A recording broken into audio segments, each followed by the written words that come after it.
ศูนย์กลางสหพันธ์กรรมบาลลาวได้ร่วมกับสหพันธ์กรรมบาลนครหลวงจันทร์กระทรวงการต่างประเทศสถาบันเศรษฐกิจและสังคมแห่งชาติจัดกิจกรรมออกแห่งงานปลูกต้นไม้เพื่อสร้างตัวเมืองนครหลวงจันทร์ให้สวยงามเนื่องในโอกาสวันปลูกต้นไม้แห่งชาติ1 มิถุนายนและคำนับหับตอน3 วันประวัติศาสตร์ของชาติ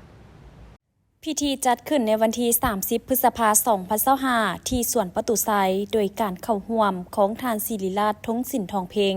รองเจ้าของนครหลวงจันทร์ท่านนางอริยาวันอัคควงศ์รองประธานศูนย์กลางสหพันธ์กรรมบาลลาวมีคณะบริหารงานศูนย์กลางกรรมบาลลาวนครหลวงจันทร์ประธานคณะบริหารงานสหพันธ์กรรมบาลสถาบันวิทยาศาสตร์เศรษฐกิจสังคมแห่งชาติพร้อมด้วยสมาชิกและบรรดาแขกถูกเชิญเข้าร่วมการจัดกิจกรรมปลูกต้นไม้ร่วมกันของทั้ง4 ภาคส่วนครั้งนี้จัดขึ้นภายใต้คำขวัญปลูกต้นไม้เพื่อสร้างตัวเมืองนครหลวงจันทร์ให้สวยงามจะประกอบส่วนเข้าในขบวนการเฉลิมฉลอง3 วันสำคัญทางประวัติศาสตร์ของชาติคือ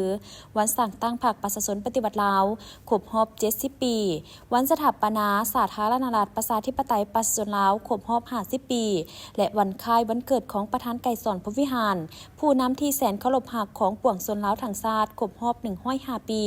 แล้วยังเป็นการแสดงให้เห็นถึงความสามัคคีและเป็นกิจกรรมที่ติดพันโดยกงกับการออกแห่งงานแนใส่การปกปักรักษาฟื้นฟูป่าไม้สิ่งแวดล้อมให้มั่นคง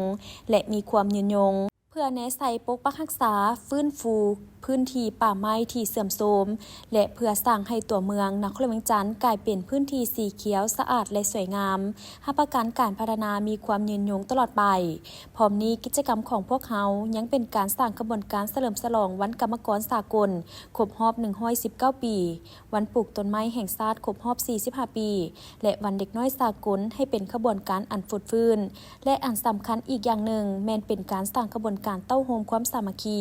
ของบรรดาสมาชิกกรรมบาลภายในทั่วกระทรวงการต่างประเทศพร้อมด้วยพนักงานของบรรดากรมต่างๆจากนั้นตอนท้ายพิธีคณะประธานพร้อมด้วยแขกก็ร่วมกันปลูกต้นไม้เพื่อสร้างตัวเมืองนครหลวงจันทร์ให้สวยงาม